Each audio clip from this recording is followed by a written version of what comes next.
All right, so great to see these numbers trickling in. Hello, and thank you for joining us today. My name is Caroline Lauder from Lighthouse Labs, a proud partner of CPHR Alberta.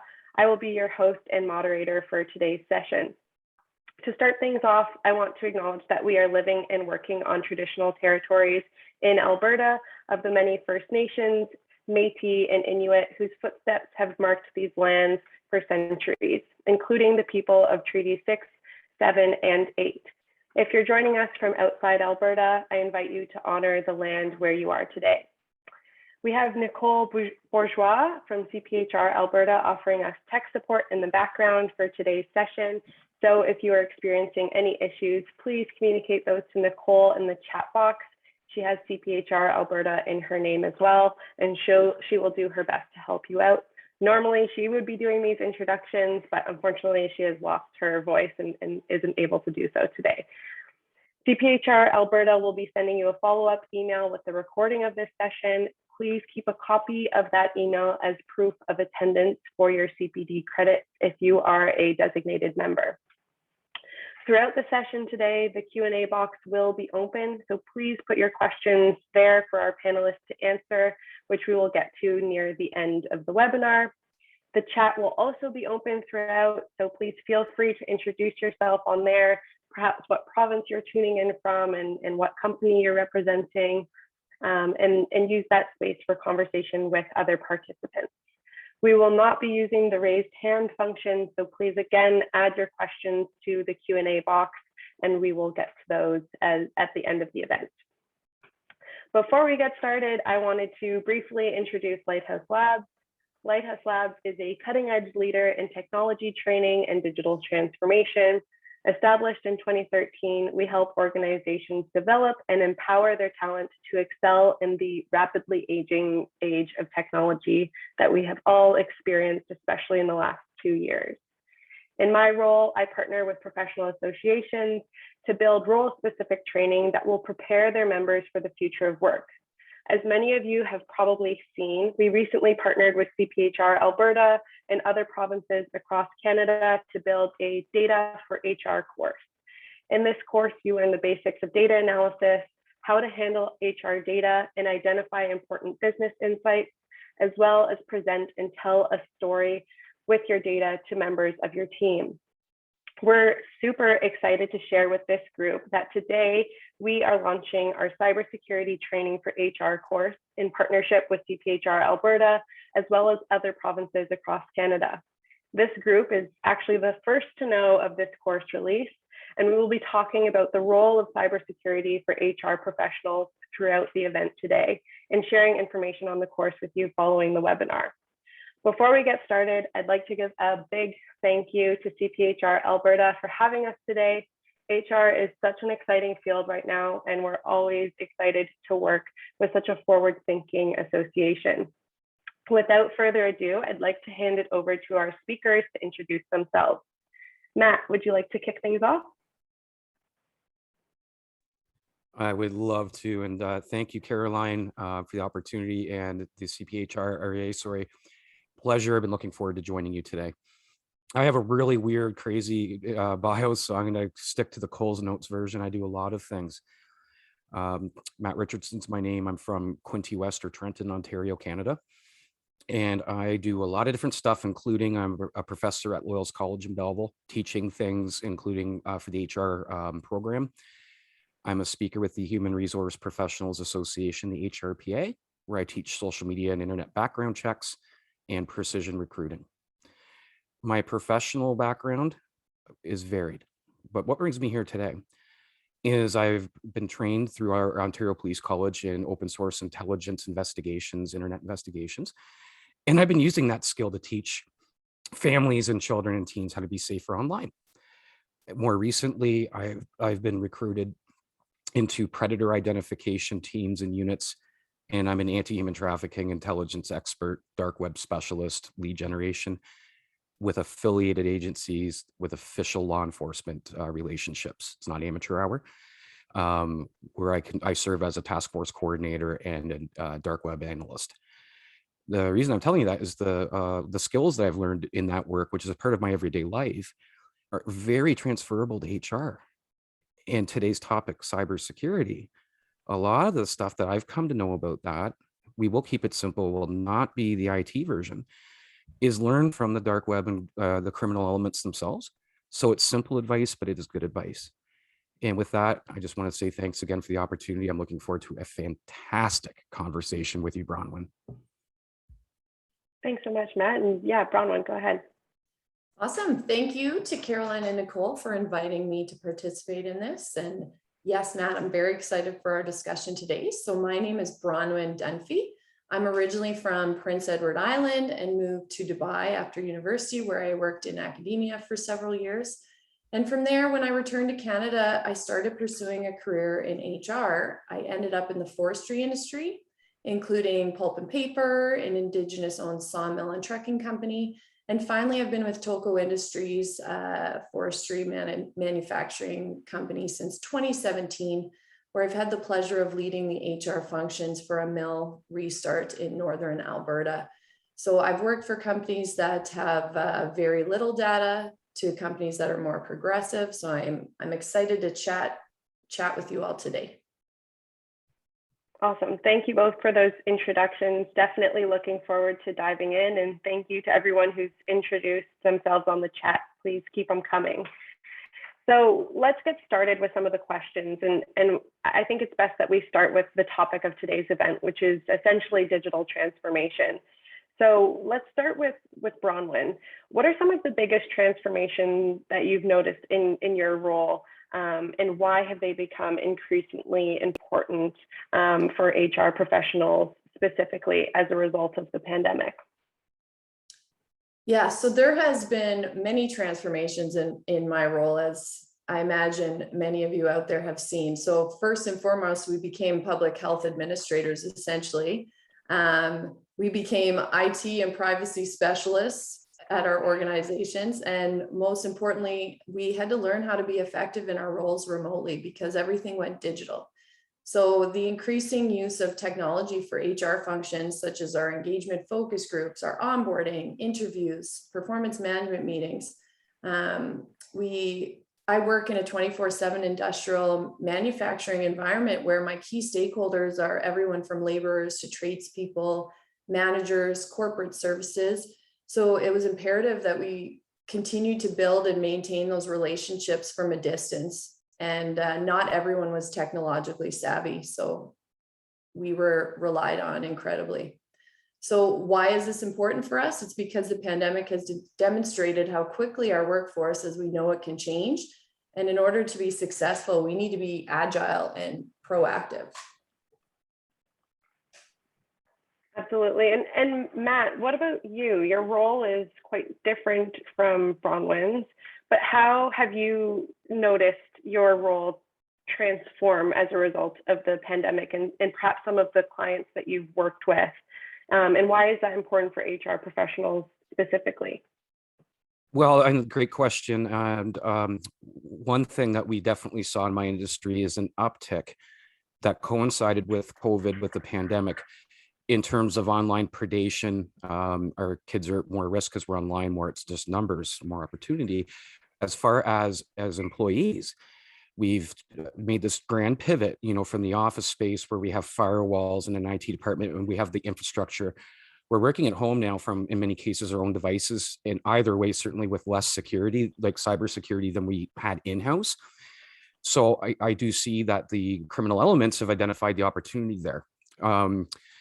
What I would say, one way it's changed it too, as specifically to you as HR professionals, you are going to be targeted for scams and what we call social engineering attempts, which is where they Google us and look us up and they learn about us and they make a very targeted, very plausible pitch, if you will, for lack of a better word. What I would like you to know is, prior to COVID, I'm sure that happened, but it happens way more now. One thing is you do need to be prepared that you would be a popular target for them because you are seen as the public faces and gatekeepers for the organization. You have the highest levels of access to data. maybe finances as well.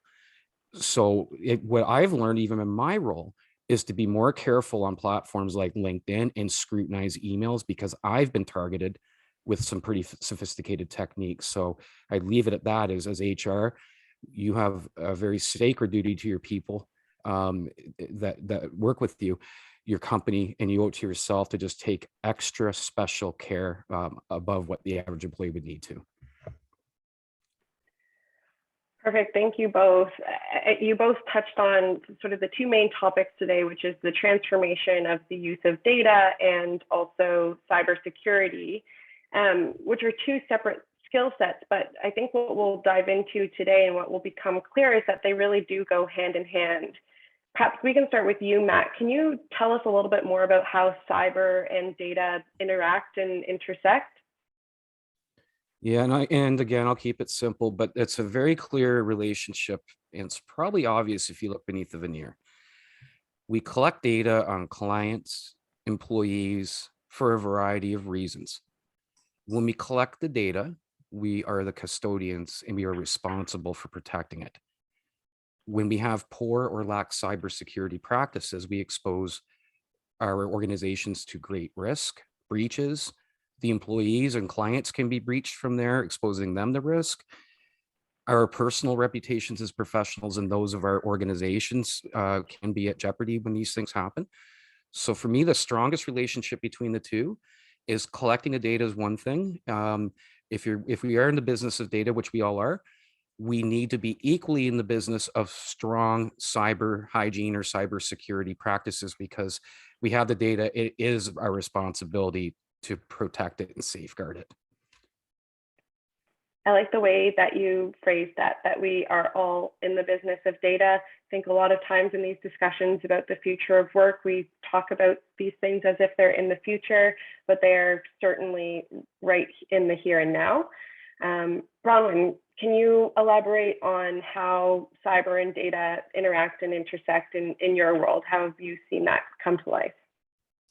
Yeah, so because of the pandemic, a large portion of employees started working from home. So we were tasked with not only safeguarding the data we were already collecting, but working from home just added that whole new layer. So you think about everyone is connected to the network from home. And in our case, users are accessing the data, they're accessing video surveillance remotely. So we really use this as an opportunity to ensure our employees were trained on cybersecurity and privacy laws. And we also implemented a multi-factor authentication to improve account security. And Matt, you touched on this briefly, but can you expand on what some of the implications are of not protecting your data, what your clients or any HR professional and their corporations are at risk of if they are not properly protecting their data? Absolutely. The stakes are high. There's more pressure on us than ever, given the pivot. Social media's been around a while now, but things spread like wildfire on there. If we lose the trust of our communities and clients, we lose the house. And one of the best ways to lose trust is to expose them to risk, our staff and our clients. Your leaders in HR, and you need to have buy-in from the locker room, for lack of a better word. And as an employee, how would we feel if all of our private confidential information was breached because somebody used a silly password that was easily guessed? They didn't adhere to company policy. If there's a VPN, they didn't use it to save time. You can lose the trust of your employees in your communities very quickly through these breaches. And it's maybe it's not fair, but it is the way it is. The reputation damage can take a long time to restore if, in some cases, it hasn't been. Your personal reputations, there's legal risk, of course, and there is certainly a whole bunch of PR risk involved, because these things do make the news. So in my opinion, the stakes are high.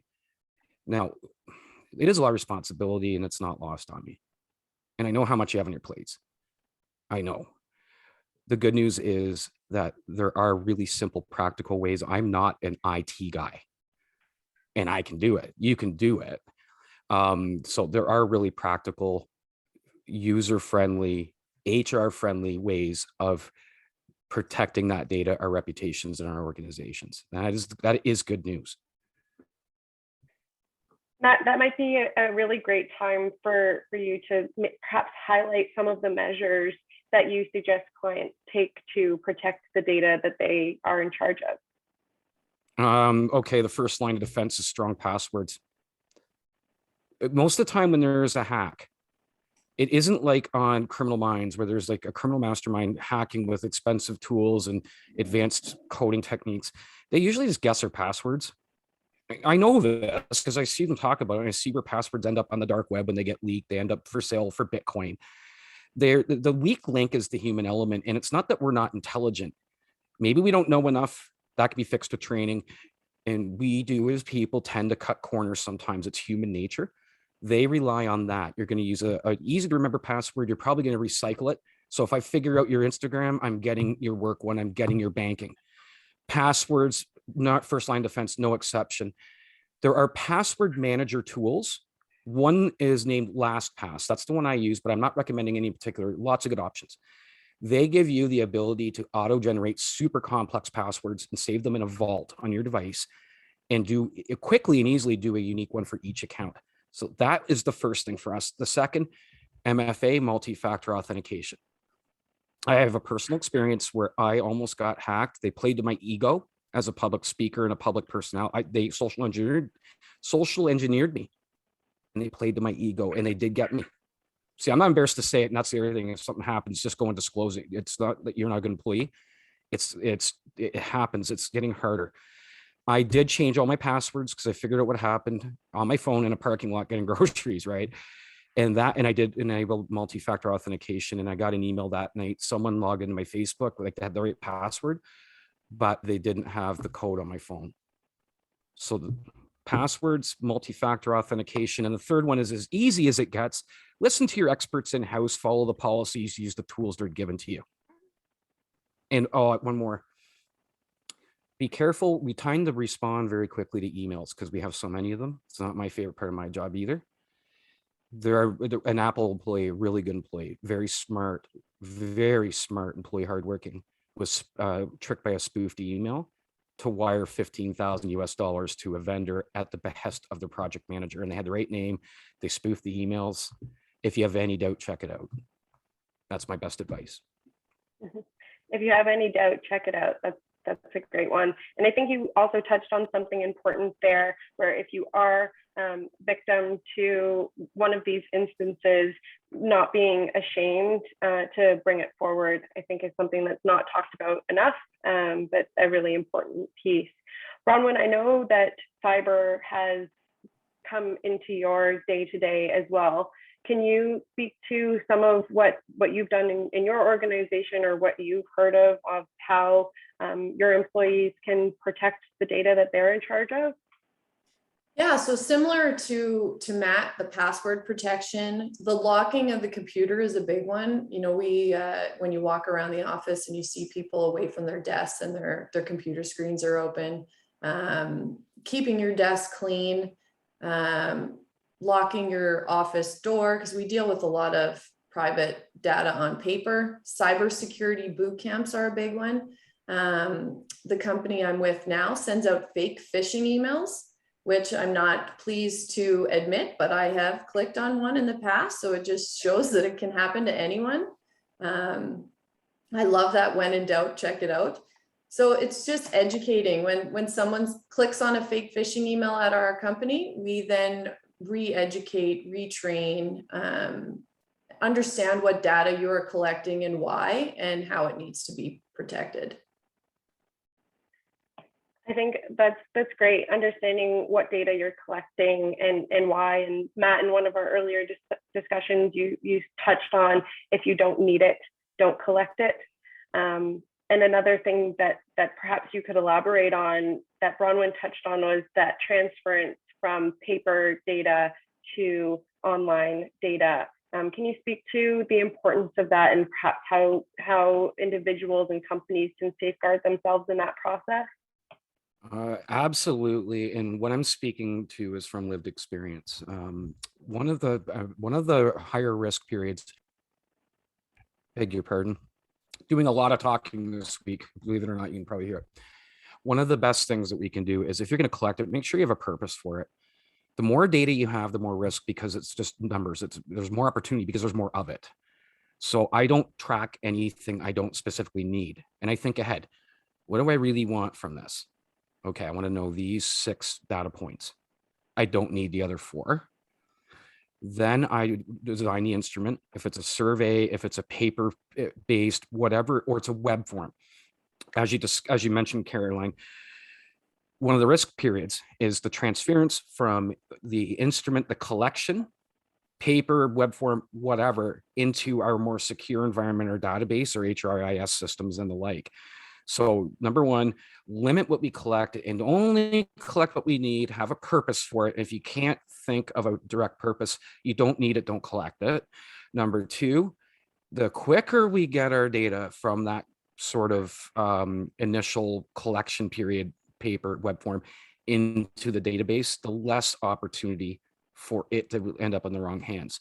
So you want to have the right stuff, but nothing that you don't need. And you want to ensure a timely transfer from the instrument into your HRIS systems and databases. So on the note of data collection, Bronwyn, I know that data collection and data analysis is a big part of your role. Can you tell us a little bit about how you use data in your day-to-day as an HR professional? Or perhaps what are some of the most common ways that you hear other HR professionals interacting with data? Yeah, so you sometimes you don't even realize you're doing it, but I use data daily to solve problems, predict trends, be proactive. It can really be used to assess any of the functional areas of HR, from engagement to workforce planning, talent management, L&D. Common ways I interact with data once it is collected is to model it in a way that trends can be identified or areas of opportunity can be found. So an example I would have is we are continuously recruiting for tradespeople up north here. So after taking a deep dive into the data, I could present to our management team a prediction on when we would reach complement if everything remained constant. And then when you tell the management team, if we keep doing things as is, it's going to be 1 year before we're at complement, we can put forward actions on what things we can tweak. So maybe the hiring manager needs to make a quicker response, or we need to increase our number of candidates that we're presenting to the team. So some examples of using data every day would be looking at turnover, disability days lost, absenteeism rates, apprenticeship ratios. There's so many ways. And if I could build on that, Bronwyn, great point, by the way. If you've seen the movie Moneyball, it's like Moneyball HR. That's the art of introducing statistics, predictive analytics, data, and the like in the sport of baseball, which all major sports do it now. And it's sort of like, hey, HR professionals, welcome to Moneyball for the HR profession. That's what I heard, Bronwyn, and I totally see it. Everyone's going to watch Moneyball after this. It's a great movie. So Bronwyn, those real life examples are really great. So keep those coming for sure. You mentioned some of the data that you're looking at is things like turnover and disability and whatnot. How do you determine which data you're going to be collecting and from which sources? And can you speak a little bit to what the process is for going about this?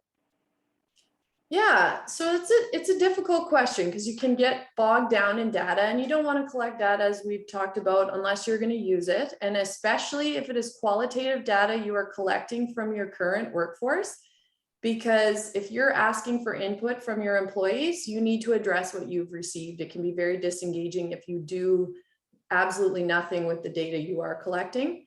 The key is start somewhere. Look at your organization's KPIs or your personal KPIs, or identify areas of opportunity in your workforce, and think about what data points could help you in making those right decisions. So an example that I would have is when I worked for a company that had never had HR, had zero data. We had piles of sick slips coming in every single day, 10 to 15 people calling in sick every day, and it was the norm. So I used Excel. We didn't have any systems. just Excel, started tracking absenteeism. And after a few months, we could identify the trends, which shifts had higher absenteeism rates. Was there specific people? And then from there, we implemented an attendance management program. So that's just one example. If D&I is a focus for your organization, you'll want to have self-identification forms completed by your employees, and you'll want to start tracking those results. If you're in recruitment, you're going to want to look at retention rates, those exit surveys, engagement surveys, your number of applicants. We have high turnover being up north, so we're looking at the details of another layer of the turnover. Okay, who is turning over? So if we lost 6 people this month, is it a specific generation, a gender? And that helps us really come up with actions on what we can do next to rectify it. That's really interesting, the different ways that you would be using data depending on sort of the focus of your role, whether it be DEI, recruitment, focusing on turnover and whatnot. That's a really interesting point. And I just see from Nicole here, there's a question, what or how do you collect that data? So what does the actual process look like? And I think specifically you mentioned being in an organization where they didn't have these processes in place. I'm sure there are some HR professionals in the room who would be curious to know how you kind of stepped forward and started to build those processes. If you could share a little bit about that experience, I think that would be helpful. Yeah, so it's a good question. I think I acted naturally. So they didn't have any means to track. So I just opened Excel and I started building a database of who's calling in sick, what day they were calling in sick. And I tracked it myself. They had everything on, they had the data coming in, they just weren't doing anything with it. And it was on paper and you couldn't identify trends that way. So I just took the slips and created a process from that. The self-identification forms. So if that's something that you want to track, you explain to your workforce why you're wanting to track this. It is voluntary. We can't force people to fill those out. And then just start entering them into a spreadsheet. Does that sort of answer your question? Yeah, it does. And Matt, feel free to chime in there. I'm right with Bronwyn. In my earlier career, my many different roles I've had, I was doing the training and development, the orientation sessions for our new people. I did what Bronwyn did. I just started, I grabbed Excel and did a fairly quick and dirty Excel sheet. And then over time, it does take time. When you turn, they say when you turn on the tap and the data begin to flow, it takes a little time, but then you begin to be able to look back at months, quarters, compare seasons. As you mentioned, turnover, or when do we get new hires? When do we dip? In Excel can do that. And it's a pretty simple way without having to have fancy tools. My political life and my background, where we collected vast amounts of voter data to do A/B testing, communication, create our mail outs, even our scripts when we went door to door and phone people. We had tools for that in-house.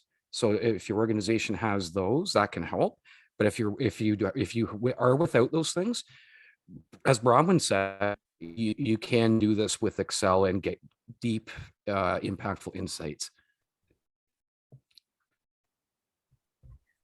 On the note of Excel, I think this would be a good springboard for us to talk a little bit about your experience in the Data for HR program that you took through CPHR Alberta and Lighthouse Labs. Bronwyn, if you could tell us a little bit about sort of your knowledge coming into the course and what you've learned and how you've applied it after the course. Yeah, so prior to taking the course, I had no idea there were any data analysis courses specific to HR. So a colleague of mine brought this forward and I thought, this is awesome. I'm going to check it out. My Excel skills are probably medium. I would say I'm not an advanced user in any way. But the company that I work for does collect an incredible amount of data. So the course it's a great intro for HR professionals to expose you to different HR metrics. So we're put in breakout rooms, you can network, you talk to other HR professionals and find out what they're tracking, how they're tracking it. And then the course dives into collecting that data, cleaning the data, forecasting it, shows you how to use data visualization and dashboards, which I hadn't had much experience with.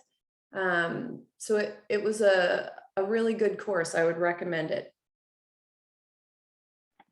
And for those in the room who are a bit more new to data analytics or just starting to look at this, can you go into a little bit more detail on what you mean when you say things like cleaning and forecasting, and then perhaps the data visualization side, what those entail, perhaps using some examples of how you use those in your day-to-day? Yeah, so they will provide you with spreadsheets that have a number of columns. So you're talking first name, last name, date of birth, age, where the person is from, engagement survey results. Everything is all in one page. And so you need to clean the data for what you're looking for because it's overwhelming. You've got you may specifically be only looking and interested into engagement, but you've got all this other information that you don't necessarily need. So they teach you how to pull out the data that you're looking for, how to link sheets, how to forecast. So how can we predict what is going to happen next engagement survey based on the engagement survey results that we have at the moment? And then the data visualization, so they use a program called Tableau that you got free access for. So it helps you make a dashboard so you can make things like maps and see where, if you have organizations all over the world, you can see the turnover rates all over the world populated onto the map, which is it's pretty cool tip to learn. It's good for presenting. When you're presenting to your leadership team and you want to drive a business decision based on your HR data, these are the tools that you need to be successful. Oh, that's a great, if I could just add to that quickly, Bronwyn. So I like one part of this is like, simply put, we start with like information and we make it into data points. But your stakeholders, numbers don't resonate necessarily. They don't tell a story. And part of your job is to tell a story. You're a storyteller. Okay. So in an example from my world, I have all sorts of statistics on crimes, including, so let's say, human trafficking. And I can put the numbers out there. They're just statistics. When I plot them to a map with heat signatures for density of the activity, you get a lot of attention. It's been made understandable and it's got some flair to it. So a part of the story here is the data, the collection, and determining findings, defining metrics. Your stakeholders, the presentations. I used to do data in healthcare, quarterly stats and stuff. I didn't go and show the physicians and the board of directors and the ministry the numbers. I had graphs, charts, pictorial tools like Tableau can do. So you need a decision, as Bronwyn very aptly said, tell them a story they won't forget and empower them to make the decision you feel the organization needs just by doing what Bronwyn suggested. I think that's very true, that HR professionals are storytellers, especially if they want that seat at the table to really drive real change. For example, the example that Bronwyn gave of saying, hey, it's going to take us a year to get where we want to go if we keep on the same trajectory. If you can tell a story like that, you're going to have a lot more power to kind of make change at a high level in the organization.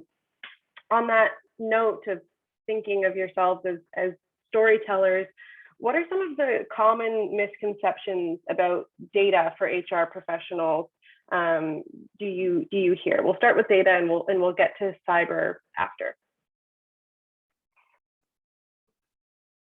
So collecting data is enough would be one misconception that we have.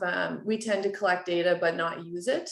as much as we should to make evidence-based changes. I think some other misconceptions are that it's the accountants that are the ones that will analyze the data for us.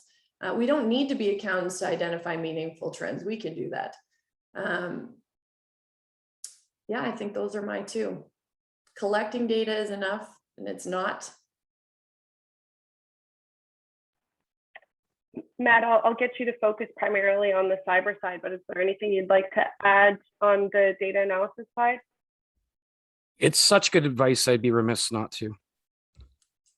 Why do it if you're not going to do anything with it? It, as you mentioned, Bronwyn, it impacts morale in a negative way if people give you their end of it and they don't see anything happen. If you're not clear on why you need it, why you're doing it, having it, it means nothing. You need to be actioning it to create, in my world, we call it intelligence. You want evidence-based, informed decision-making. You have to work with the data to craft the story.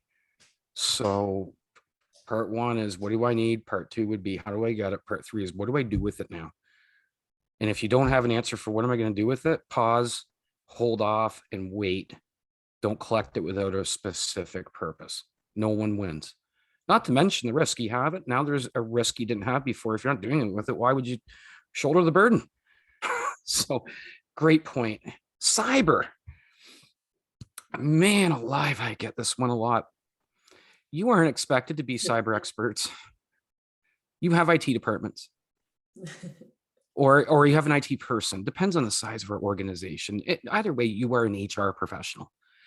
So as such, we can be guilty of thinking it's not my responsibility. That's not what I took in school.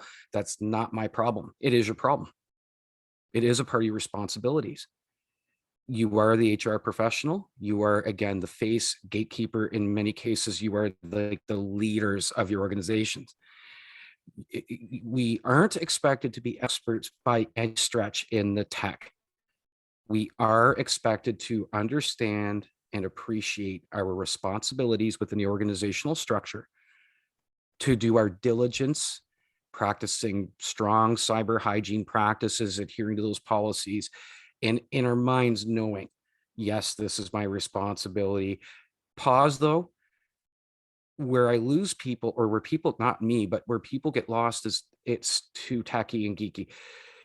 There are other people that do that. It's up to us to understand the basics, because the basics gets the job done. Passwords, password manager tool, multi-factor authentication. We have a VPN. I will use it, even though it's kind of annoying because it's slow. We have a policy on how to share information in a shared collaborative work environment. I do that. I don't email it. That's your role, is to appreciate it and follow and adhere to those practices. If you're ever breached, that happens. You're not going to look bad, because it happens to everyone. It's not even really if, it's almost when, to some extent. But you can show you did everything like you did your diligence.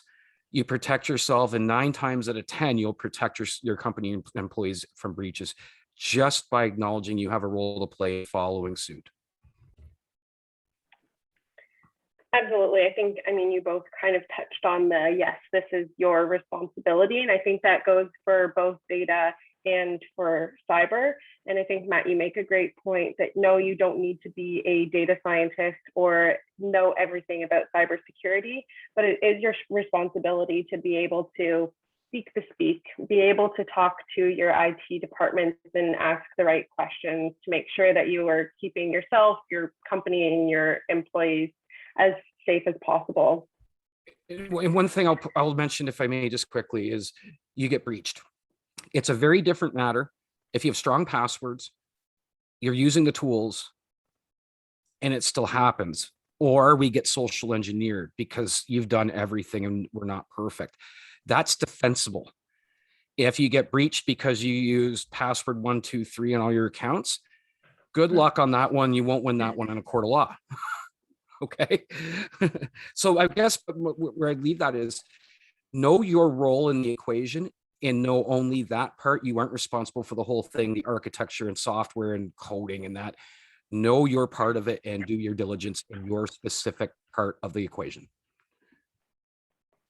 Bronwyn, is there anything you'd like to add in terms of misconceptions on the cyber side of things? Just to speak to the fact that we are a support service, and we are there to ensure our employees are understanding all of the things coming at them. So while our technical department has developed cybersecurity training, we need to make sure that it's resonating with the employees and follow up with them. So that would be all that I have to add. Perfect. And we had one question come in from Nicole. You touched on getting employee involvement in collecting data. Can you talk a little bit about how or when you share data with employees that matters to them? So when I was talking about collecting data from employees, I'm speaking more in the qualitative data terms of engagement surveys or exit surveys or onboarding surveys. So when we collect this information from them, we need to show that we're actually doing something with it so as not to disengage them. So when we have an engagement survey, we look at how we have scored, and then we present those scores to our teams. And we actually, in my organization, we just had an employee engagement focus group yesterday to go over the areas that were big opportunities for us. And they help us suggest what we can do to improve. Awesome. Well, I see that we are getting close to the time where we will open it up to audience questions. So, I mean, we've touched on so much, and at Bronwyn, you kind of opened things up by talking about how HR professionals have become responsible for such a vast amount of different things. And so the question that I'd like to ask is, how can HR professionals sort of stay ahead of the curve and prioritize their professional development when so much is being thrown at them throughout the pandemic, and as we sort of navigate returning back to some sense of normalcy? I'd love to hear from both of you on that. Matt, do you want to go first? Well, if I step back and look at this thing, I see a big picture. COVID has changed our world, our working world, and otherwise. We socialize, shop, date, work without increased reliance on technology that is unprecedented in human history. And I doubt we'll see such a drastic pivot again for a substantial amount of time. The world turned on its head. The pressures that you surely face to keep up with that, as well as looking after your people, and I know what it's like, and it's a lot of work and it's a lot of responsibility. You've got to look after them before you look after yourselves. I know. I step back and I look at this and I go, what do we know? We know that this creates opportunities professionally. I can speak to that myself. It also creates opportunities for the people that would want to compromise their systems. I don't, as an HR professional, need to know the whole thing. I need to be a gatekeeper. I need to be the custodian of the data. I need to always act with the best intentions of my employees, right? And lead by example. No one's going to follow your direction if you don't. One saying I say is, I can't ask anyone to do anything I haven't done myself. Like if you have a data thing onto yours, Bronwyn, if you have a data collection thing going on and you're doing staff surveys, be the first one to fill it out, throw it in the newsletter, throw it in your internet, lead the way. If there's a mistake, disclose that. Hey, everyone, I actually had this happen to me. IT's working on it. Just be aware that this is circulating. Show them it's okay to report a mistake. Lead the way. I'm not sure if it's a great answer. With the data collection part of it, one thing I always did too was, as you said, Bronwyn, I would say, okay, we're doing these surveys. They are important. Here's why we're doing them. Here's the CEO or the executive director doing the first one. I did that. But then I communicated clearly what came of it. So they knew that the 15 minutes they took was time well spent. And also, if you're adhering to those practices within the organization, they feel secure that you're looking after them and their private info. So as leaders, those are things we can do. I hope I answered that okay. It was a bit of a tricky question. Well done, though, Caroline. No, that's perfect, and I'll hand it over to Bronwyn. So some ways that I try and stay ahead of the curve are attending webinars such as this one. The labor law updates are a priority for me. I always make sure that I attend every labor law update annually, just to ensure that my company's meeting the minimum standards. Reading the CPHR magazine to see what new HR trends and topics are hitting headlines. And the transformation to a digital workforce is definitely something that's been hitting headlines. Following different groups on LinkedIn and networking. Can I build on that one? Yeah, Please. That's the part I missed. I'm not a conventional thinker. You might have gathered that. That's great advice. How do I do it? So I'm working in a sphere, intelligence and tech and cyber, that ever evolving. I don't learn a lot from like NBC News. It's my LinkedIn feed, Twitter feeds, new tools, new techniques. I learn from the people in my networks, like Bronwyn suggested. There is no shortage of practical, free or inexpensive PD opportunities that you can take advantage of as well, like 20-hour, 5-hour courses on cybersecurity 101. The best practice is what you need to know and nothing more. There's an abundance of those with the internet. There's also websites like Bellingcat and Zednet where they frequently publish really good stuff. So I guess, Bronwyn, to finish that point, there is no shortage of sources of really good information, groups and people to learn this from, and learn it in a practical way. It won't stretch you that far. It's actually easier than you think. One more thing, if I can just leave this with you. Technology in my world is often like this red herring. We focus too much on it. We can learn anything we need with, I call, a coffee break Google. You want to learn how to navigate Microsoft Teams, having a cup of coffee, you can get a cheat sheet, a quick YouTube video. What you bring to the table is rather substantial. Your IT folks do the IT thing, but you are the behavioral experts. You know your employees, you know how people think, you know behavior. That's why you're in HR and that's why you've been successful. 90% of the cybersecurity thing is social engineering, and it's human behavior. It's our vulnerabilities, which are not weaknesses. We've all got them.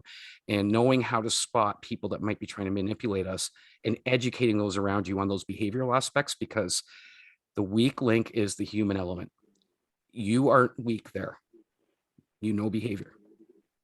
So I just want you to breathe and give yourself a little credit. I think you know more than you give yourself credit for.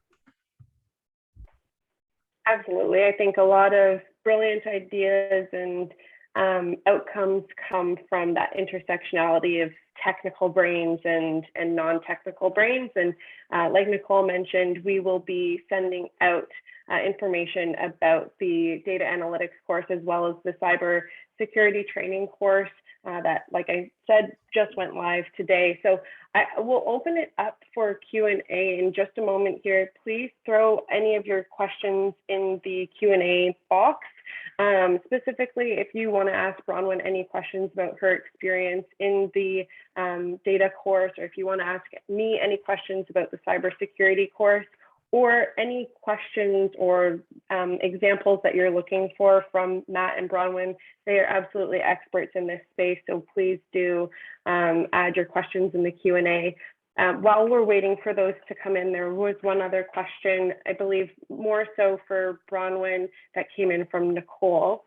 In collecting data and using data strategically, how has it changed the way that you perform your role? I would say that I've gained a lot more respect, and I'm a lot more successful and a lot more influential in the overall business decisions. If I can bug you to elaborate a little bit more on that, because I think, I mean, those are definitely things that HR professionals are looking to gain. If you can use some specific examples of how or what your experience has looked like, that would be awesome. Yeah, so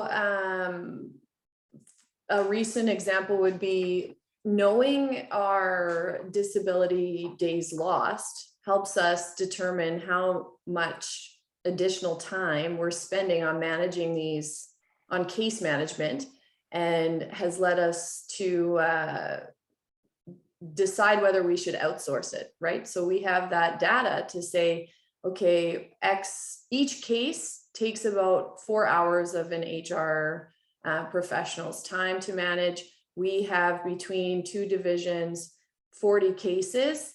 It would make more sense for us to outsource this, where we can use our time more strategically somewhere else. Amazing. That's a great example. And Matt, I saw you come on camera. Was there something that you wanted to add there? I think Bronwyn has that rather well taken care of, for sure. So next question or next comment from you, Caroline, please. Perfect. Yeah, I mean, I think we'll wrap things up fairly quickly here. The Q&A I'm keeping an eye on, but essentially just looking for any closing remarks from either of you two, and we'll add some questions if they come in, but we might be able to give everyone a few minutes of their time back. I love that, Caroline. If I may, Bronwyn, may I lead? Yeah. In my world, we always say, I'm going to give you the gift of some time back in your calendar, because 7 or 8 minutes or 5 minutes is a lot these days. One thing I'll point out, I have placed in the chat and give you full, in fact, I encourage you, LinkedIn direct link, in my email are in there. Feel free to ask, let me know if you have questions or if you just want to connect. I always like making new connections and new friends. It's one of my favorite things about what I do. The other would be, just to go back to LinkedIn for a minute. Prior to the pandemic, we didn't see as much of this, but don't let a snake in the garden. And what I mean is validate and verify who sends you connect requests. I just got a ping right before a call, and I looked at it and I thought, okay, we have a few shared contacts, but I go and look at them. So I do verify those that try to connect with me, because if I let them in, I've let them into my circle and have exposed my people to risk. Plus, I look stupid if I do that. If it turns out to be a fraudster, Matt, don't you teach this, Matt? They say. So trust, but verify. In doubt, check it out. Remember that. We talked about where to learn. Lighthouse Labs has a very rather fantastic program. My hat is off to the data and what Bronwyn, what you're doing. It's very progressive, frankly overdue, and very timely. On the cyber side of things, I've had a look at what's covered. And in my humble opinion, I would never attach my name to any organization or program that I didn't feel was of high quality, because my entire living is based on my reputation and trust. I do recommend that you stay tuned to that program. And I mean that wholeheartedly. It will be good stuff, and it will be an HR focused, very much tailored to your needs and your roles. And you're going to get all the cyber stuff without any of the things that don't apply. A lot of care is going into that, a lot of thought, and I'm very impressed with what I've seen, and I don't say that lightly. Other than that, I just want to thank you all for a fantastic, very fast hour, and I hope to hear from some of you. All right, and all I want to add is, if you're not collecting any data, start collecting it. It will be valuable for you in the future. Don't panic too much about whether it's the right data. Think about what your opportunities are, what your focus is for your organization, and start building on that data. Payroll has a lot of data that you can tap into, that they can share with you, export to Excel. So it's already started, and build onto that. And yeah, excited. I thank you for the opportunity. Well, thank you both so much for the time. We started before everyone logged on by saying this is such a new and fast moving topic that there are really no right answers. So if you're in the audience feeling overwhelmed by any of these things, please reach out to Matt or Bronwyn, or check out our courses. Keep the conversation going with the CPHR community, because they are definitely valuable and important things to be discussing, and we're all learning as we go. So let's really rally together as a community. But thank you, Bronwyn and Matt. There are loads of thank yous coming through in the chat. I hope that the audience found this as valuable as I did. I do want to officially share the cybersecurity course in the chat here. You are all the first to see it and hear of it.